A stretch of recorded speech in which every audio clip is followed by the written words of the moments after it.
Hey guys, it's Seltzer. In this video, I'm going to be stating my personal opinions on Final Fantasy XIV from the point of view of a WoW player. Alright, first off, I'm going to say that I'm not a raider, and I don't do high level mythics. But I have been playing WoW since late vanilla. With that said, here are 5 reasons you might be interested in Final Fantasy XIV. Are you like me and just enjoy playing multiple classes?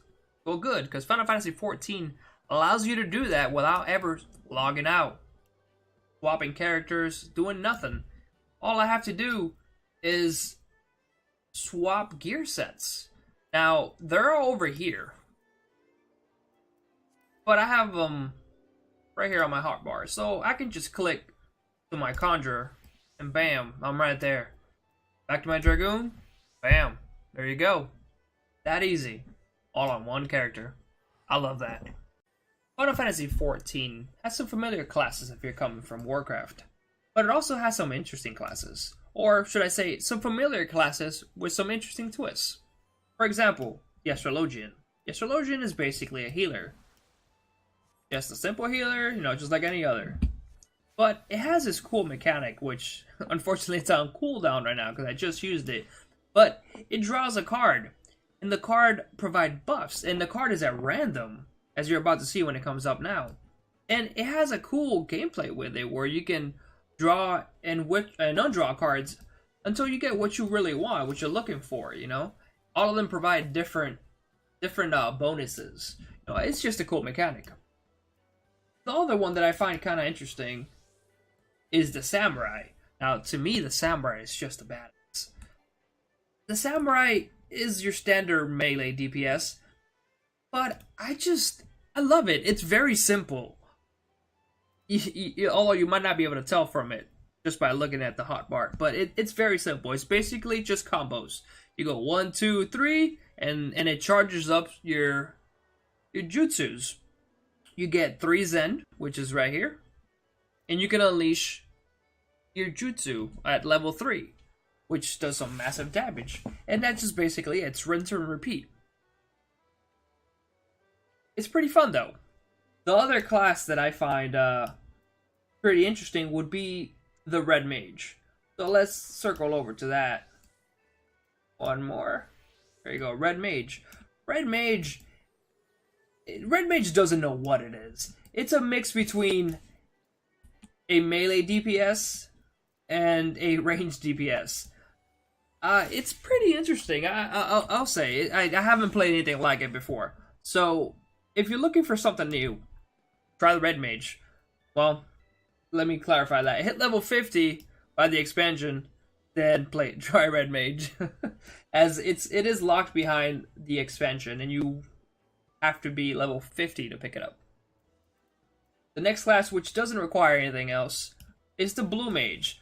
Now, Blue Mage, I'm gonna say I'm not a fan of the Blue Mage, just because I don't know, it's I don't like the way it works. Basically, you have what they call shoot, I'm sorry, I can't find it now. Oh, there you go.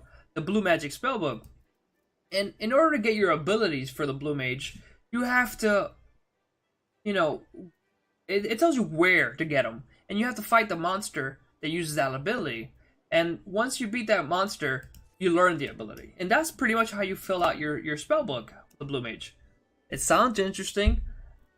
I don't want to do it, though. So I just don't play a Blue Mage. The community. Yeah, Final Fantasy XIV has a great community. I love to say that, because I haven't had a single bad experience since I've been playing the game. And that's pretty good for an MMO. I don't know how many MMOs you guys played, but it can be pretty toxic. So I attribute that to this right here, the Novice Network. And all the things it does to let other players know that you're new to the game. For example, this right here, that little sprout next to me, lets players know that I'm new. And I might not know all the mechanics, I might not know the dungeon, or where to go, or any of those things. And it's a great little thing.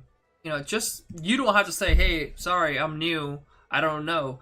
They already know just from looking at you. On top of that, when you first load into a dungeon and that you've never done before, it lets the party know, hey, one or more of your party members are new to this dungeon. For that very reason, here's some extra bonus rewards for you guys. Because it knows it might be rough if the tank is new to that dungeon. It might be a little rough. What if the tank, the healer, and one of the DPSs is new? And you're the only one who's a veteran. You're in a group full of newbies. And it might be a little rough for you, so the game says, hey, here's some extra XP, some extra, tunes, whatever they might be, they want to give you extra. Just for, sticking to it. It's awesome. I love that so much. It also has this little thing right here called the Hall of the Novice, where you can go in and practice your class. You can practice how to be a healer. It has various, things. I haven't practiced at all, but it has. Let me just show you on my Dragoon, which I have done it on. So it has different exercises where you can just go in there, avoiding stuff, how to just. It tells you how to do mechanics, how to look out for mechanics in this game, how to stay away from red circles, just basic stuff that a new player might not know. If you came from WoW, you should know fire is bad, But if you're new to MMOs in general, the Novice Network is amazing. Okay, I'm just gonna stop ranting about it, but I will say one more thing. The Novice Network, just do it, at least on one character, just for the very fact that it will give you an EXP ring that is good up to level 30 for an extra 30% experience points. Just do it just for that, guys. The story content. Oh boy, so much story content. So, just to give you some context, guys. So, A Realm Reborn, that's what's typically referred to as vanilla in this game, has or had so many quests after the actual main story that they patched in later on.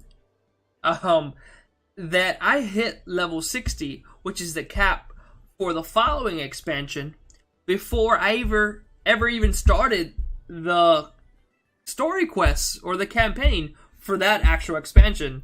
And I'm actually halfway to the cap for the Stormblood expansion without even finishing Heaven's Ward, which is the second expansion. I mean, that's how much content they've patched in between expansions to hold players off until the next expansion comes in, which is highly appreciated if I was playing the game during those times. But right now, it's just a barrier. And I will say the one downside to this is you cannot start the next expansion without finishing the previous expansion unless you buy a potion from the shop that lets you skip all of that. But highly optional. If it's your first time through, just go ahead and experience the story, guys. It's pretty interesting, or at least it gets interesting. I found it dragged down a little bit during those 100 quests you have to do after the main story of A Realm Reborn. And finally, guys, the last reason, which to me is the most important reason, honestly, and that would be the world. Now, by the world, I don't mean, hey, Final Fantasy XIV has an amazing world, it's awesome, it's beautiful to look at, which, hey, it does. I'm not saying it doesn't either, but what I mean by that is, Final Fantasy XIV, to me, is giving me what I crave, and that is that sense of exploring a new land. Let's say you just got your new expansion. When you hit that first zone and you're exploring it and you're discovering new areas and all these wonderful things, monsters, bosses, it's great. It gives you that sense of fulfillment. And because I just started playing Final Fantasy XIV and I'm so behind, I'm getting that over and over and over again, and I just love it. It's what's keeping me playing the game right now.